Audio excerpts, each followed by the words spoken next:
Antes de mais, muito obrigado, engenheira Isabel Vaz, por ter aceitado o nosso convite. A Obrigada. primeira pergunta que eu tenho para si é o que leva o Grupo Luz Saúde a ser pioneiro em muitas áreas, porque, pronto, esse sucesso deriva-se muito daquilo que vocês têm e as qualidades dos vossos colaboradores e qual é o ADN que está dentro deles. Pois olha, o ADN é de facto de inovação. Nós começámos como uma startup há 20 anos atrás, é impressionante como já passaram 20 anos, mas éramos de facto um grupo de jovens, como vocês são agora, cheios de vontade de fazer as coisas diferentes e sobretudo ousar pensar as coisas de forma diferente. E se quiseres, na altura, o que nos moveu foi olhar para o setor da saúde em particular, que é onde nós nos movemos, e olhar para os hospitais de uma forma diferente daquilo que era olhado na altura. E isso é que fez, no fundo, se quiseres, o ADN sempre da empresa, que é de inovação, olhar para as coisas com um prisma diferente, e sobretudo isso foi feito através de trazer pessoas que nunca tinham até trabalhado no setor e que justamente traziam visões novas para olhar para a mesma coisa. E isso foi efetivamente uma das razões pelas quais ainda hoje mantemos esse espírito de, se quiseres, irrequieto de aprendizagem, de fazer as coisas de forma diferente, de olhar para as coisas com vários olhos, com várias perspectivas. E lá está, todas essas qualidades são cada vez mais valorizadas e cada vez mais são destacadas, aqui falando mais da soft skills. Uhum. E neste período, pronto, acho que é visível a todos, principalmente nesta altura pandémica, e os hospitais passam por muitos desafios. E quais é que Uhum. são os desafios diários para os gestores hospitalares nos dias de hoje? Olha, enfim, como sabes, a pandemia tem vindo a evoluir, ou seja, já tivemos diferentes estágios, não é? Tivemos uma primeira vaga em que foi de total adaptação, de uma coisa completamente nova, portanto, a adaptabilidade, se quiseres, foi a coisa mais importante que todos tivemos que ter como organização. Um grande espírito também de equipa, de comunicação e de coordenação para fazer face a uma coisa completamente nova para nós, portanto, eu destacaria isso como principal. Depois tivemos uma segunda vaga, já em outubro, em que aí o segredo foi efetivamente a capacidade de não fazer negação sobre as coisas, ou seja, de preparação para o pior, esperando o melhor. Mas, portanto, ou seja, um grande pragmatismo no sentido de se perceber que após o verão, e já olhando para a experiência de outros países, como por exemplo a Austrália, que já tinham passado pelo inverno, portanto, não entrar em negação, ser muito pragmático e prepararmos já com mais conhecimento e até, portanto, mais seguros daquilo que tínhamos que fazer para a segunda vaga, e finalmente uma resiliência brutal já para fazer face à terceira vaga, que acontece já o grande pico, como sabem, entre janeiro e fevereiro, e que foi preciso efetivamente ter uma grande resiliência e capacidade, mais uma vez, de adaptação a um novo cenário. Mas se quiseres, eu diria que ao longo desta pandemia foram estas as três grandes características que no fundo tivemos todos que ter. E lá está, penso que todas essas características podem ser transversais a todo o grupo Sem Hospital da dúvida, Luz, que sem dúvida. está espalhado por todo o país, basicamente. E também um dos vossos pontos de destaque é a inovação e o desenvolvimento, que aqui ocupa um lugar muito importante no vosso grupo, aliás, pelo Hospital Learning Health. E o que é que acha que falta em Portugal para internacionalizar os conhecimentos ligados à saúde? Olha, eu acho que se quiseres é ambição, no sentido em que nós temos que perceber que efetivamente a saúde é uma área de grande inovação transversalmente a todas as suas áreas, ou seja, não só na medicina, que é tradicional, efetivamente a grande inovação clínica. Aliás, esta pandemia vem demonstrar a grande capacidade da ciência de muito rapidamente, inclusive, a trazer-nos uma ferramenta de prevenção da doença, como sejam as vacinas, num muitíssimo curto espaço de tempo. Portanto, nós estamos muito habituados a lidar com a inovação do ponto de vista clínico, mas sobretudo hoje e mesmo a própria pandemia veio demonstrar isso, toda a área do digital, toda a área da aplicação de novas tecnologias, que era a forma até de aprender, a forma de rapidamente conteúdos novos chegarem a todos os profissionais, a forma como nós, no fundo, temos que olhar para os processos hospitalares e rapidamente adaptarmos a uma nova realidade. Tudo isso hoje são formas de inovação que Portugal, e apesar de hoje, enfim, não ser essa a corrente de dizerem que nós fomos bons alunos nesta pandemia, eu acho que, contrariamente ao que as pessoas dizem, acho que nós tivemos uma atuação ao longo destas 3 vagas absolutamente excepcional. É evidente que toda a gente teve que gerir, o governo inclusive, tivemos que gerir com grandes níveis de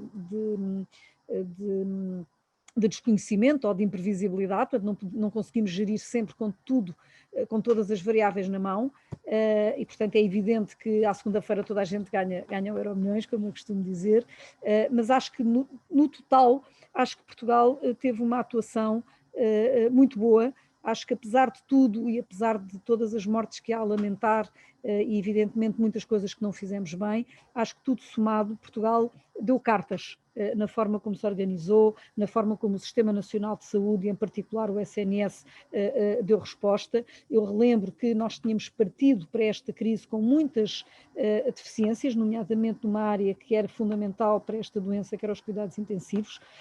Eu gosto de relevar as coisas boas, porque é também nas coisas boas que nós, a equipa de todos os portugueses, também olham com outra esperança para o seu futuro, e sobretudo os jovens que hoje estão a sair das faculdades e que vêm cheios de força, também têm que olhar para o país como sendo um país que lhes vai dar oportunidades de andarem para a frente, e a vossa geração, enfim, é uma nova geração que entra no mercado de trabalho e é importante que pense dessa forma e não desista. Eu gostava de vos dizer isto, por exemplo, nos cuidados intensivos, Portugal teve a capacidade num ano praticamente duplicar a sua capacidade intensiva. Isto é um feito notável em qualquer parte do mundo. E, portanto, os portugueses são pessoas que desde sempre se lançam à aventura, desde sempre se lançam à inovação, nomeadamente eu gostava aqui que fosse claro, é never waste a good crisis. E isso é a história dos portugueses. Repara, os descobrimentos era porque nós éramos um país pequenino, pobre, devastado pela Idade Média, digamos assim, e que já não conseguia crescer aqui dentro, e lança-se para novos desafios e lança-se para o mundo. E, no fundo, isso faz parte do ADN dos portugueses. E, portanto, a saúde tem muita capacidade de se tornar cada vez mais um setor transacionável. Tínhamos nós ambição para isso, nomeadamente na educação. Nós somos muito bons educadores, nós somos muito bons em tecnologias novas aplicadas hoje à formação, quer médica, quer de enfermagem, quer todos os profissionais de saúde. Vocês lembrem-se que na Europa somos capazes de ter um déficit, neste momento, mais de 1 milhão de pessoas ligadas ao setor da saúde, e por que não transformar Portugal num grande sítio de facto de transacionável do ponto de vista de exportar a educação. A Universidade de Coimbra, onde vocês estão, é uma das universidades mais antigas da Europa, com uma grande tradição, com um grande hospital, e portanto eu acho que isto só depende da forma como nós olhamos para as coisas, se olhamos como oportunidades ou se olhamos de facto como coisas que só servem para nos tirar da zona de conforto, e isso aborrece-nos. Portanto, se nós olharmos para as coisas como oportunidades de melhoria e tivermos a resiliência de efetivamente utilizarmos aquilo que sabemos para melhorar, o país avança, e a vossa geração está aí para andar para a frente. E lá está, ainda tocando aqui na inovação, que é um dos pontos principais que vocês tentam incutir em todos os colaboradores e naquilo que são as vossas metodologias de trabalho. De que forma é que vocês têm apoiado diferentes startups ligadas à saúde e que, acima de tudo, querem implementar ainda mais em Portugal? Olha, nós temos uma organização que, no fundo, além da organização tradicional, portanto, com os departamentos tradicionais, financeiros, de marketing e por aí fora, nós temos em cima desta organização aquilo que nós chamamos hoje, enfim, no jargão da gestão, uma organização agile. Portanto, nós escolhemos 8 processos de assinatura que para nós são fundamentais para inovar no setor da saúde, e dentro desses 8 processos de assinatura, dos quais se inclui como mais importante, obviamente, a prestação de cuidados de saúde e a forma como nós queremos inovar na prestação propriamente dita, mas também na experiência do cliente, na forma como gerimos as infraestruturas, na forma como a eficiência, digamos, do ponto de vista de fábrica, que é um hospital como sequência de processos, que nós também chamamos um dos nossos processos de assinatura.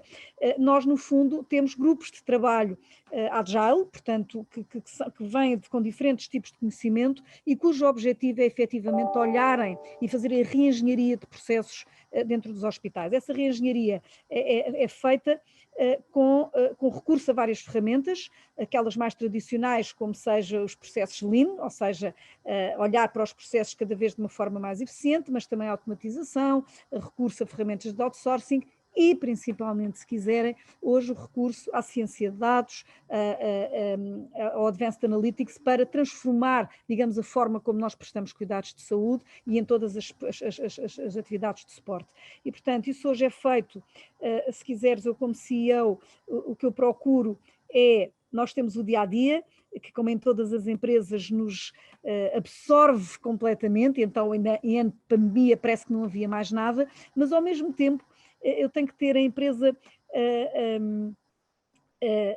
protegida, as pessoas que pensam em inovação têm que estar protegidas no sentido de não caírem no buraco negro da atividade do dia-a-dia, mas pensarem estrategicamente e pensarem como as coisas jamais foram. Isso também é feito com recurso à inovação aberta, que no fundo são as startups.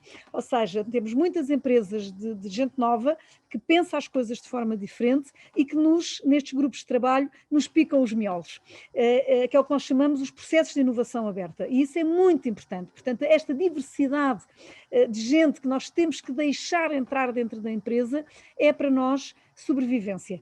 E temos tido apoio a algumas startups, nomeadamente, olha, na formação médica, lá está, onde nós achamos que é a APIL, que nós vamos ser um grupo de jovens médicos que pensaram de forma completamente diferente a forma como se faz a formação médica pós-graduada e até pré-graduada, e nós inclusive pensamos exportar e ajudá-los a exportar os conceitos que eles inventaram e que estão a promover. Portanto, nós somos um laboratório vivo, se quiseres, para as startups que de facto trazem ideias e que, no fundo, nos picam os miolos para fazer diferente, e essa é a base da nossa competitividade no futuro. Mas, portanto, estamos organizados assim. Portanto, não é uma coisa que nos acontece, ou seja, cada vez que vem uma startup com uma ideia, eu sei em que equipa é que eu vou encaixar essa startup para lhes picar os miolos.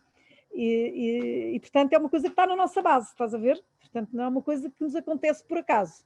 Foi organizado dessa forma. Eu sou uma CEO inquieta, eu sou uma CEO muito irrequieta, eu estou sempre a chatear a cabeça às pessoas. E isso é muito importante. Portanto, eu tiro tempo da minha atividade, tenho a disciplina de tirar tempo para pensar as coisas de forma diferente e não me deixar cair só na azáfama do dia-a-dia. Isso é uma disciplina que hoje um CEO tem que ter. É mesmo muito bom que vocês promovam o empreendedorismo e as novas ideias e estar junto dos jovens, que é mesmo muito importante, não só para fomentar novas ideias, mas também para dar asas àquilo que os estudantes trazem novo. E agora a minha pergunta vai aqui um bocadinho fora do grupo Hospital da Luz. Pronto, neste momento, aliás, faz mesmo hoje que tivemos o primeiro caso de Covid em Portugal. E quais é que foram, muita coisa mudou em Portugal, principalmente no setor empresarial, e quais é que foram para si as grandes lições empresariais que nós podemos tomar deste período? Olha, como já falámos há bocadinho, acho que uma das grandes lições que temos que tirar é que efetivamente o mundo está sempre em grande mudança. Nós hoje vivemos tempos em que a inovação e aquilo que temos que fazer diferente, ou para fazer face a uma ameaça, ou para fazer face a uma realidade, como foi o caso da pandemia, nós temos que ter capacidade de reação muito rápida. Portanto, não há tempo. E, portanto, a capacidade de adaptação, a adaptabilidade das organizações é uma das coisas que, para mim, se tornou um grande desígnio de treino para todas as pessoas dentro da organização. Portanto, a não resistência à mudança, a capacidade de adaptar, a capacidade de fazermos as coisas diferentes e não olharmos para trás, portanto, sem remorsos, digamos assim, e sem medo de avançar, é uma coisa muito importante. Depois, obviamente, tudo o que é a gestão de risco, sabermos balancear os diferentes riscos para podermos avançar em cenários de grande desconhecimento é também uma coisa importante. Portanto, o sabermos balancear os diferentes cenários e avançarmos pragmaticamente foi outra coisa importante que temos que avançar. E depois, efetivamente, o trabalho de equipa. Cada vez mais, nenhum de nós tem o conhecimento. Hoje as áreas de conhecimento são tão vastas que é preciso, efetivamente, saber agregar diferentes áreas de conhecimento perante um objetivo comum que uma organização tem. Portanto, nós temos que ter um desígnio, sabemos para onde é que temos que ir, temos que ter uma missão, um purpose, se quiseres, mas depois saber agregar várias áreas de conhecimento alinhadas na mesma direção. E se quiseres, é o maior desafio hoje que nós temos de liderança, o trabalho em equipa, o trabalho, a capacidade de fazermos esta agregação e de pôr toda a gente a olhar na mesma direção, é um dos soft skills mais importantes que eu diria, que eu destacaria cada vez mais e para o futuro. E se quiseres, é das coisas que eu mais tenho orgulho no Grupo Luz Saúde, nos nossos colaboradores, todos médicos, enfermeiros, gestores, ou seja, tu aqui não sentes a dicotomia da medicina versus a gestão, os enfermeiros contra os médicos, não, nós somos uma equipa e todos somos um elo da cadeia que não pode falhar. E todos temos que confiar uns nos outros. Quando um de nós falha, falha a cadeia toda. E, portanto, este espírito de confiança, este saber que o trabalho dos outros depende do nosso próprio trabalho, esse sentido de responsabilidade, foi uma coisa que nos uniu muito a todos e que nos fez de nós pessoas melhores. Esta pandemia fez de nós pessoas melhores nesse sentido, menos egoístas, mais com capacidade de pensar no grupo. Isso é uma coisa que nos vai marcar para sempre. Espero que não se perca. E agora, em nota final, pronto, esta rubrica é mesmo direcionada para todos os estudantes, especialmente da Universidade de Coimbra. Quais são os conselhos para si, daqueles que irão sair agora da faculdade? Olha, o trabalho vai ocupar uma grande parte da nossa vida. E, portanto, procurem fazer uma coisa que gostem verdadeiramente. Porque vão passar tanto tempo a trabalhar que é um inferno se não gostarem daquilo que fazem. Portanto, procurem, não desistam de procurar e de se encontrarem. Às vezes isso não acontece logo no início da carreira. Eu só encontrei aquilo que gostava de fazer, já era licenciada há 4 anos. Depois entrei primeiro para a consultadoria, onde aprendi uma área completamente diferente. Eu era engenheira e entrei na área da gestão. E só aos 34 anos é que tive o projeto do Grupo Luz Saúde, que hoje é o projeto da minha vida. Portanto, não tenham medo de arriscar, não tenham medo de procurar aquilo que verdadeiramente gostam de fazer. Porque é lá que vocês vão passar depois muito tempo da vossa vida. E a coisa melhor que se pode ter é um trabalho que nos dê satisfação, um trabalho em que nós sintamos que podemos fazer algo pela sociedade. Hoje é o que nós chamamos o stakeholders capitalism.